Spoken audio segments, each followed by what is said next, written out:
From the Washington Post, Texas AG says judge and other officials arrested for vote harvesting crimes.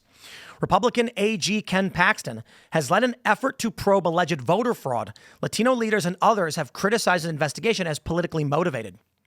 Texas Attorney General Ken Paxton on Wednesday said 6 individuals, including a county judge and a former elections administrator, were indicted and arrested for what Paxton described as fraudulent vote harvesting scheme in the state's Frio County as part of a broad investigation Latino civil rights leaders have criticized as politically motivated. According to Paxton's announcement, 5 people have been charged with vote harvesting, with one individual being charged with tampering or fabricating physical evidence. Further details of the case were not provided in the announcement. Several public officials are among those arrested, including a judge, Rochelle Camacho, Frio County Elections Administrator Carlos Segura, 2 Pearsall City Council members, and a school board member. Segura and Pearsall City County member Ramiro Trevino declined to comment on the indictments. And other defendants did not respond to requests for comment or could not be reached. The Texas Attorney General has long echoed President Donald Trump's baseless claims of widespread election fraud and has engaged in aggressive prosecutions for alleged election fraud crimes that have upended lives but resulted in few cases that went to trial and ended in a conviction. Civil rights groups and members of the community have raised concerns that Paxton's investigations tend to target Black or Latino voters and volunteers, many of whom are Democrats, and that as a result, there's been a chilling effect on volunteers and community groups that for decades have worked to increase turnout in a state with one of the nation's lowest voter participation rates. Interesting, that's the direction they would go. But there is another big story, because fraud is not just about whether or not an individual is going to vote. It's about illegal immigrants coming in. And one of the big concerns we've had across this country is Chinese citizens, foreigners, and adversaries buying up our land. So, of course, we will be talking with the Texas rep in a moment. Here's the next story for which I want to give you the context before getting to this interview. Texas House passes bill banning Chinese citizens from buying state land. Chinese and other foreign citizens could soon be barred from purchasing homes in Texas under a bill greenlit by the Texas House Thursday. The measure, which passed the Republican-led chamber in a largely party-line vote, was significantly narrowed down from the original version. Lawmakers voted to add exemptions for individuals residing in the United States legally on temporary work or student visas. Dual citizens and permanent residents are also not included in the ban. The legislation would block any other citizens of China, Russia, North Korea, and Iran from purchasing homes, buying land, or leasing apartments in Texas, and give the government power to add other countries to that list. Proponents of the proposal, brought by State Senator Lois Kolkhorst of Brenham, say it's intended to target governments and companies deemed hostile by the federal government. Quote, our adversaries speak loudly and often about their ambitions and motivations to break our country and its citizens. The state of Texas will not allow that to happen. So, my friends, we will be joined by Texas Rep. Mitch Little, who also served as an impeachment lawyer for Ken Paxton in the past. Let me pull this up and get it loaded for you as we bring in the Texas rep to give us a breakdown of what's currently going on. And I believe we are currently loading. And we have the rep here. Rep Little, can you hear me? Yes. How are you? I'm doing well. How are you? I'm great. All right. Well, thank you for joining me. We have 2 big stories that I was hoping to talk to you about, so I'm glad you're able to join. The first is the arrest of these county officials, a judge, for vote harvesting. I'm wondering if you can give us a little bit of information on that and what happened or what you know. Yeah. You're talking about in Uvalde, I believe. I got the news about the same time you did.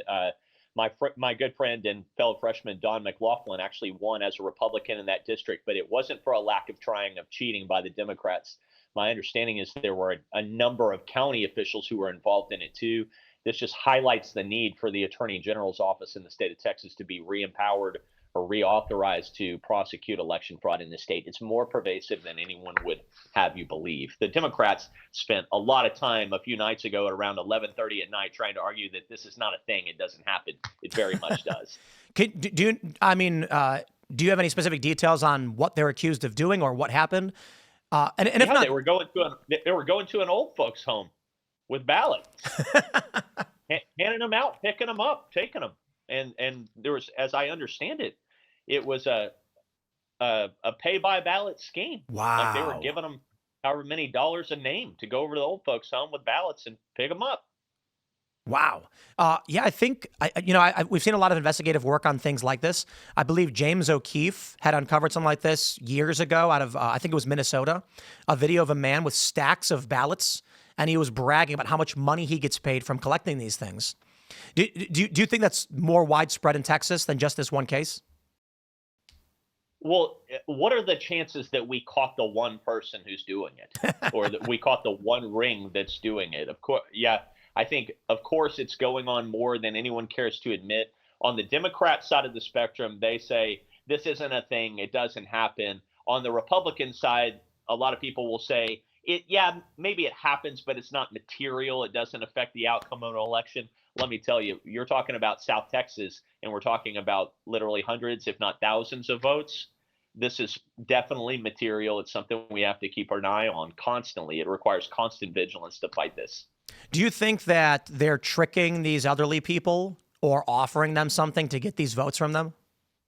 I don't know. It's hard to say, but you think of people being in a nursing home or assisted living as being a vulnerable population. I think it goes without saying that there are people there who are going to be compromised, more susceptible to persuasion.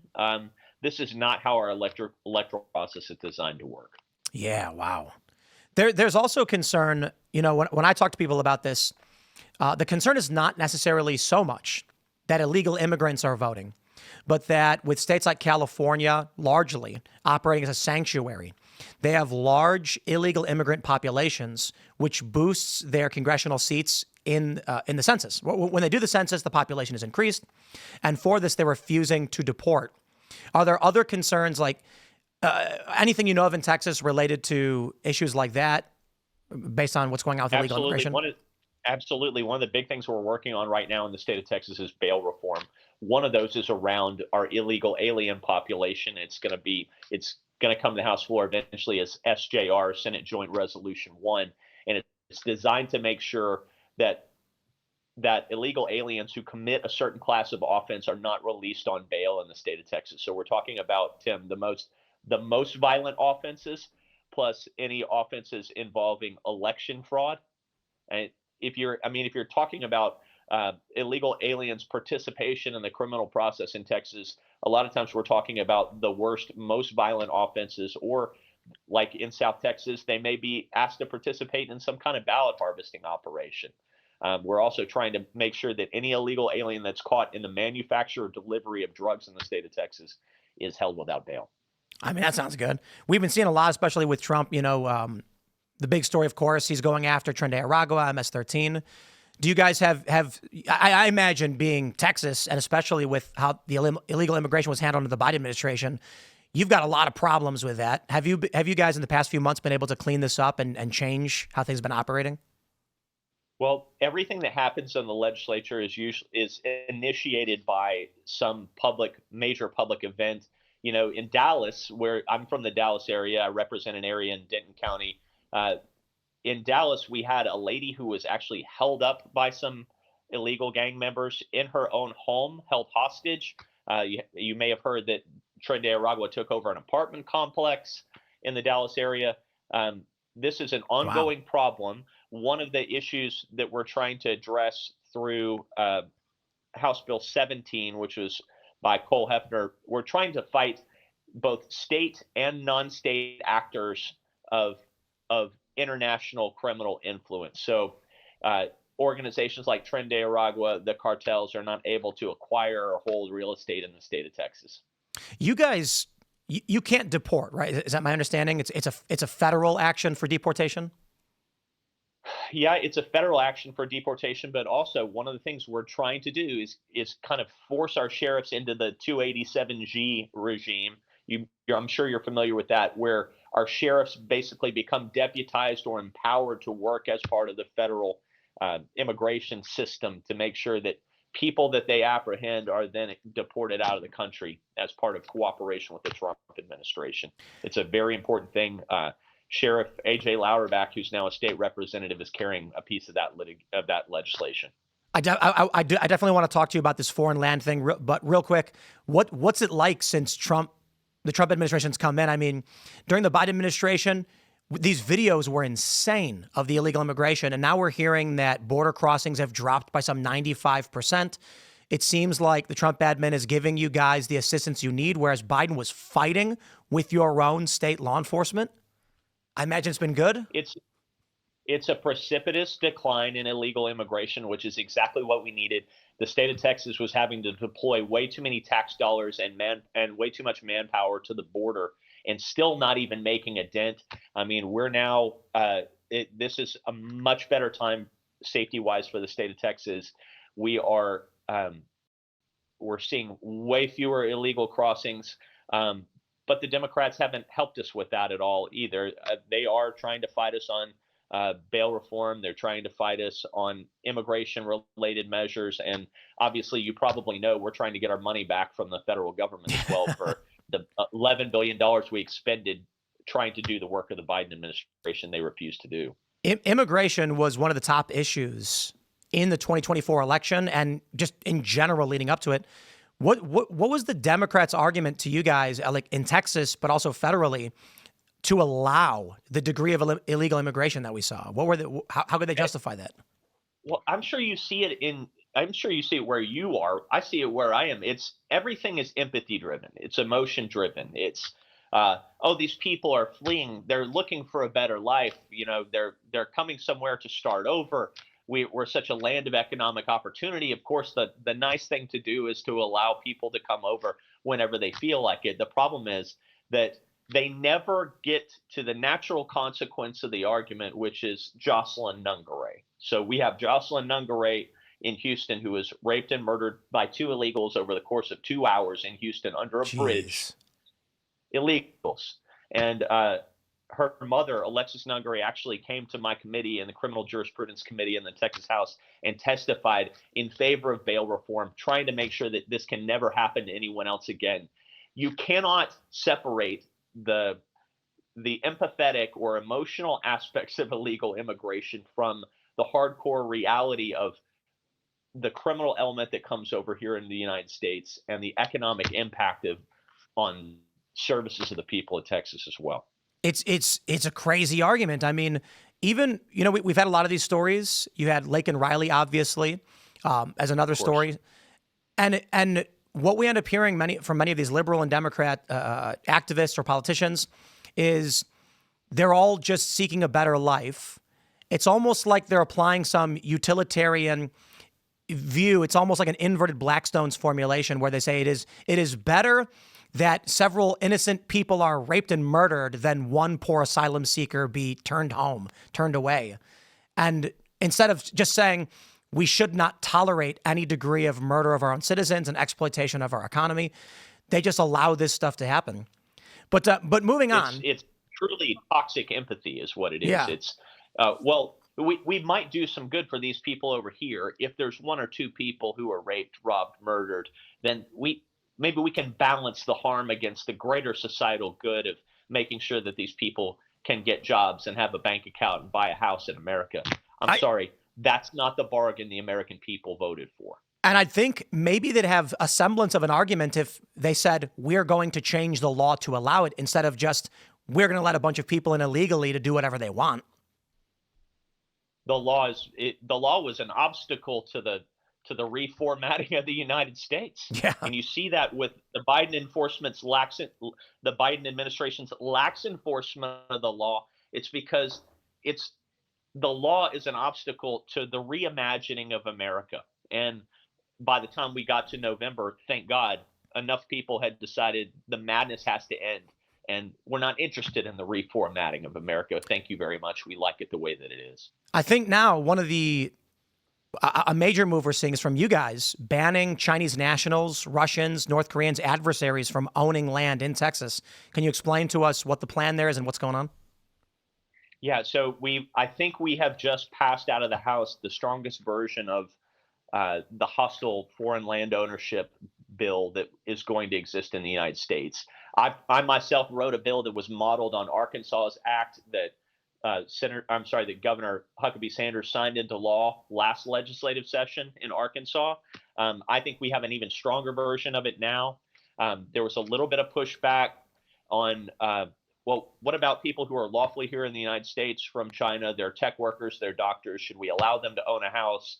I think you've got kind of the middle 100 people in our body out of 150 going, yeah, we probably do need to allow people who are rightfully here in the country and are productive to buy a house, buy a condo. The problem is that for every possible loophole that we leave the Chinese government or the Russian or North Korean or Iranian government, whoever the enemies of the United States are, they will exploit it. They will have lawyers reading, working, coming up with a plan to circumvent it as fast as they possibly can.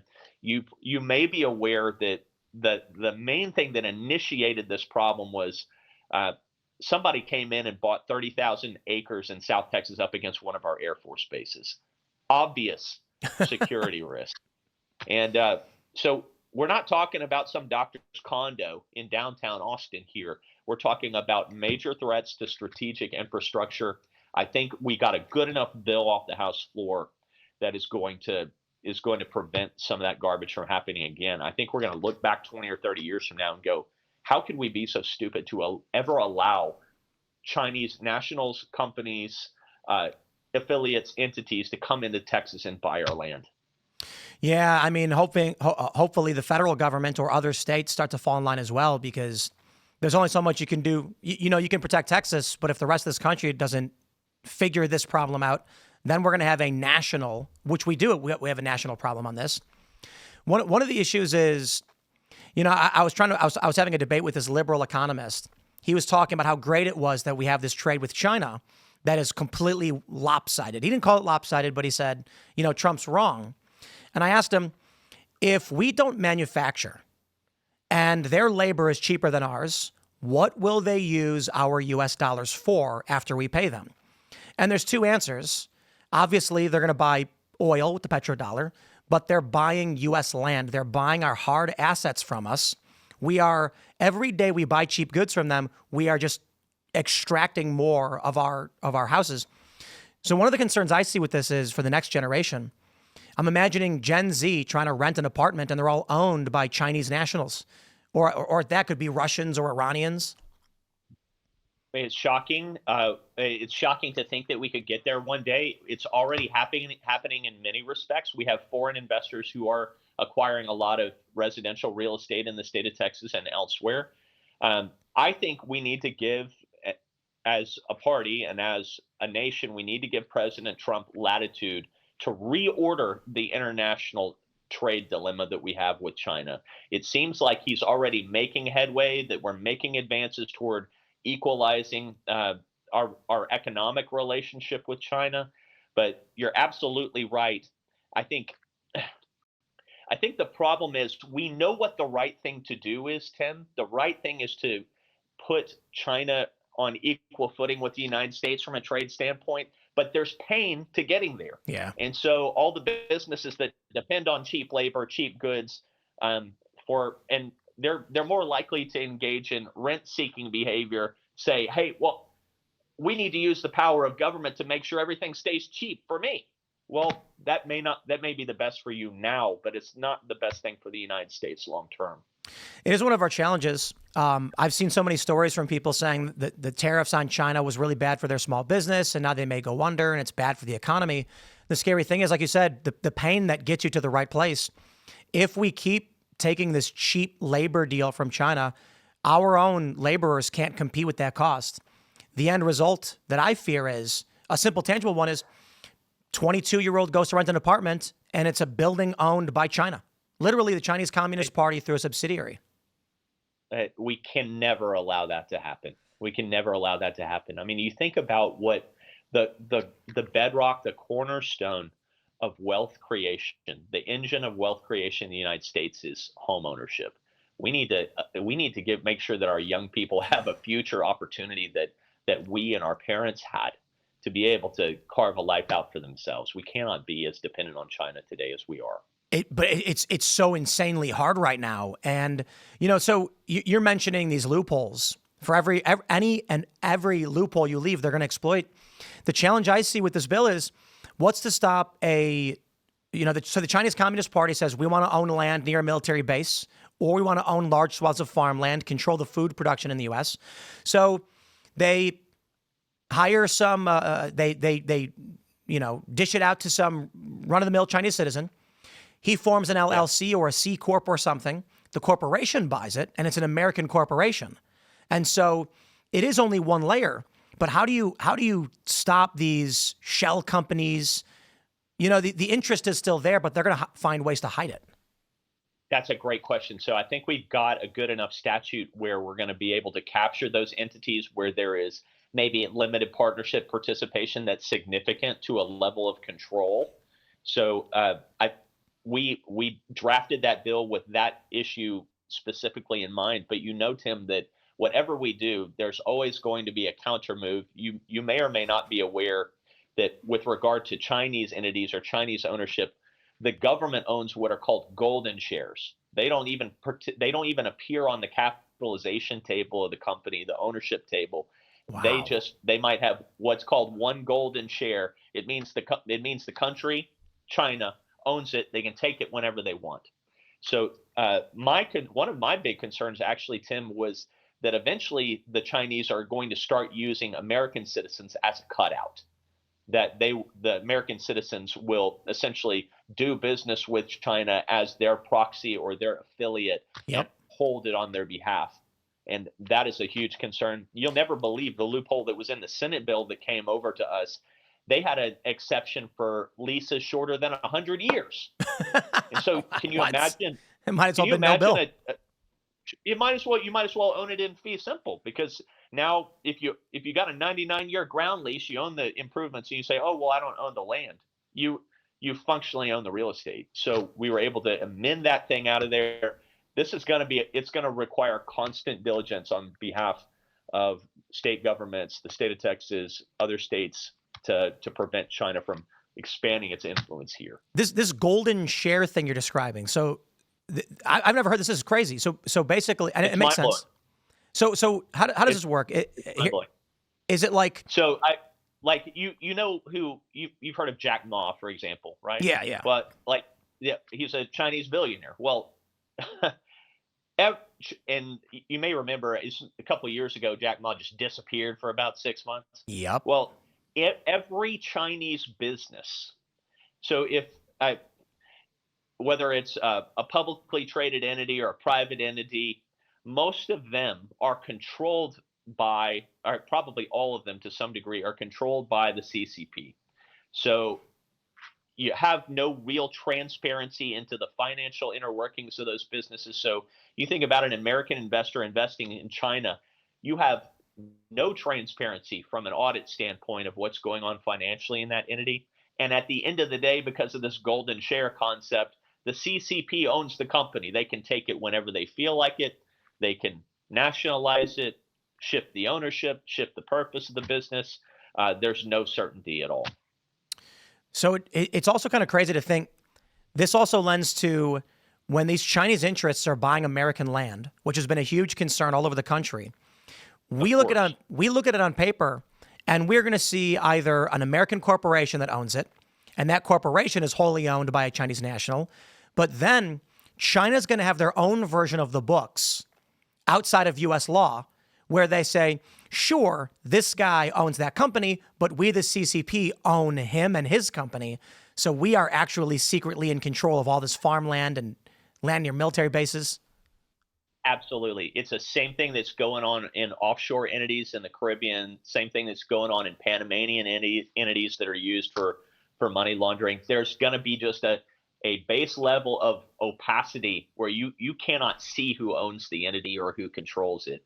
It's one of the reasons that we put in the bill the ability for the Attorney General's office in the state of Texas to investigate that person or entity to determine whether they actually are an agent of the CCP. So, in other words, they don't have a safe home base to touch if they satisfy some piece of the statute. We're always going to have the ability to investigate it and then divest them of the real estate if they are truly an agent. You know, when we, especially for like a show like mine and for a lot of people who follow it, we follow national news largely. And so I think a lot of people overlook the importance of state level politics, which can shape the congressional district, which literally does shape the congressional districts. But in that regard, Paxton's been doing one of the best jobs in the country in going after a lot of the fraud, corruption, abuse that we've been seeing. Absolutely. Yeah, I mean, I'm curious, considering what we saw against Donald Trump from the Democratic Party in various states, going after his lawyers and everything like that. I have to imagine that Democrats in Texas don't take too kindly to your AG over there. Well, I don't know if you're aware of this, Tim, but I was Ken Paxton's lawyer in his impeachment trial. That's why I ask. And yeah. So you obviously are aware. It's not the thing that I'm realizing. So I'm a freshman in the state legislature here. The thing that I'm realizing, Tim, is the problem is not the extreme wing of the Democrat Party. The problem is we've got 150 members in the legislature. The problem is the 100 members in the center of the ideological spectrum here in Texas who are ideologically indistinguishable from one another. And you have the same thing that's going on in Congress. And, we kind of colloquially refer to it as the uniparty. Yeah. But when you have someone like Ken Paxton, who's doing the right thing, doing it aggressively, the party of the status quo, the people in the center are the ones that recoil in horror about that. And that's why he ended up getting impeached. I firmly believe that. Do you think that was it was bogus, it was BS, just political? Nothing to it. Absolute garbage. Should have never gotten off first base. Should have never come out of the house in the first place. How does I suppose you've broken it down for? I'm flabbergasted that we're experiencing this at the state level, at the federal level. You mentioned like this uniparty elements. How do we get past this? I mean, nationally, state level. Yeah, we have to be. Voters have to be more demanding on a local level of their representation and their representation in Congress. Voters have to be more informed. They've got to be more attuned to what the people they are electing are doing, because I think what I'm learning, Tim, is that if people stay in elected office for too long, eventually they become kind of merged into whatever this machine is. People come in with the right principles, the right beliefs, really fidelity to the people who got them there. And there's so much pressure in state government and federal government for you to conform, to get along so that you can, quote unquote, get things done, that eventually people cave. They transform into something they never intended to be when they ran for office in the first place. Many such cases, Tim. Yeah. It's like they get in and they become jaded, they become nihilistic, and they just the office becomes them instead of them taking on the office. They just go with the flow. So absolutely. You look what's going on with Senator John Cornyn, who's going to be in a primary with Ken Paxton. John Cornyn's been working in government as long as I've been alive, just about. And, wow. Yeah, I mean, you look at his professional background. He's been working in government as long as anyone can remember. So last question, I suppose. Is there anything that we can look forward to, actions you guys in Texas are planning on taking moving forward? Guy, absolutely, Tim. Bail reform. Yeah. We need to make sure so that the cities in any state, but particularly in Texas, are eating us from the inside out. And it's because of their incredibly lax approach to the criminal justice process. We have violent offenders who are committing violent offenses while they are out on bail for horrific things. And we have got to get a hold of that. I think we're going to have something voted out of the House this week, out of committee, and to the floor soon for consideration that everybody's going to like. We need to make sure that people who are violent offenders, repeat offenders, people who are a legitimate flight risk are not let out of jail, that they have to await their pending trial. That sounds great. Well, it could be great. I do appreciate the time, Rep. Little. Where can people find you? Yeah, I'm at Real Mitch Little on X. That's probably the best place to find me. Thank you so much for having me on. It's a real pleasure. Yeah, is there anything else you want to mention before we wrap up? I give you the floor. No, sir. You're doing a great job. I look forward to hearing. I appreciate it. Thanks for joining us and giving some insights, and we'll see you next time. Yes, sir. Take care. Take care. That was the rep from Texas, Rep. Mitch Little. That was really great. Really do appreciate he had time to join us and explain a bit about what's going on down there. I want to stress, everybody, state level politics can change the world. can change everything. And we talked about this several years ago, which is why it's really important that you guys figure out who your state rep is, your state senators, pay attention to those elections, special elections. We were at a point where people were talking about a potential, I think it's an Article 5. What is it called? It's been so long since we went over this. Basically, Article 5 convention of states. The states can basically override Congress, the Senate, all that stuff, if enough get together. And the Republicans control the majority of states. But here's the secret. Here's a plain as day secret. You and me, the Americans, are actually the ideological center, the moral center of this country. Now, hold on. I'm not saying I'm morally right on everything, nor am I saying you are. I'm saying this space that we occupy, where we say this country is for Americans, it's for our children. We plant trees whose shade we know we will never sit beneath. This is our country. But Democrats have been bringing in non-citizens, lying, claiming it's an economic benefit. It's not.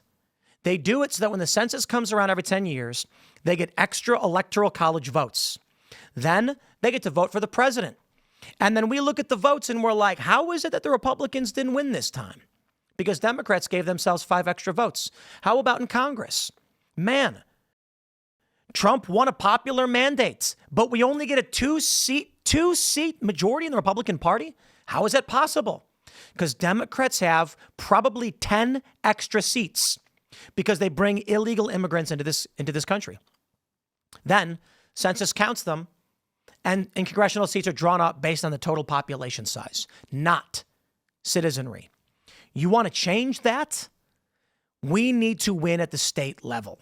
So it's really great to see what Texas is doing because Texas has been leading the charge on so many of these things, especially with Ken Paxton. I'll grab a couple of your Rumble rants before we send our raid over to our good friend Russell Brand, who I believe is gearing up to go live in just a moment. We've got Devilman. It says, Tim, my cat nearly died this weekend, but we were able to save her. But the vet bills are crushing us. If you could shout out our Give, Send, Go, it would help a lot. That's GiveSendGo/GGKCT. Best of luck. Best of luck. Alpha to Omega first. Howdy, people. Thanks for the Rumble rant. Our sergeant says, at my family's Mother Day cookout, my liberal was literally blaming Trump for not being able to watch baseball on TV. Yeah, well, that's how these things go. JG Sturdivant says, I would say these Democrat reps tried to facilitate a jailbreak at a federal detention center. Indeed, my friends, perhaps it was a insurrection. I will just give one last little bit because I should be signing off. We'll get that Rumble raid going for our friend Russell Brand here. But I'm going to say this. Trump should not accept the Qatari airplane. I'm not a fan of that. There's so many obvious reasons. One, we can talk, like presidents shouldn't take gifts from foreign countries like that. He's saying it's to the DOD, not just to him. I get it. And that's true. Shouldn't accept it. There's got to be some consideration. And you know what? We understand there's always a formality in this. Consideration means something exchanged for something of value. So Trump should at least give them, like, hey, you want to bring in his plane? Fine. The government has to make that exchange. This has to be on the level. I'm less concerned about that. I don't care if a foreign government wants to give a president a plane. I don't want Trump flying on it. A Qatari jet? Nah. People are like, yeah, but it's built in America. I don't care. I don't care. Air Force Ones got to be paid and made by us for obvious reasons. So that's just a random aside. We'll talk more about that tonight on Timcast IRL, I'm sure. Smash that like button. Share the show with everyone. My friends, thank you for tuning in. Timcast IRL is, of course, at 8 p.m. You got to show up. Friday, Timcast IRL, the biggest podcast in news in the country for a live audience. But we've been smashing it thanks to you guys who watch on Rumble. It means a lot to me. We really do appreciate all of your support. And we've been averaging about number 2, number 3 consistently thanks to you guys. This show in the morning has been hitting around number 7 in the country every single day. So this Impact Matters. You guys have made this possible. Let's send a message. There is a new mainstream media in town, and we're not going to play stupid games where we lie, cheat, and steal for political power. We're going to address the ideas that people have, and we're going to talk about what we think and what is true and how we solve these problems. Thank you all so much for hanging out. Follow me on X and Instagram at Timcast, and we'll see y'all later.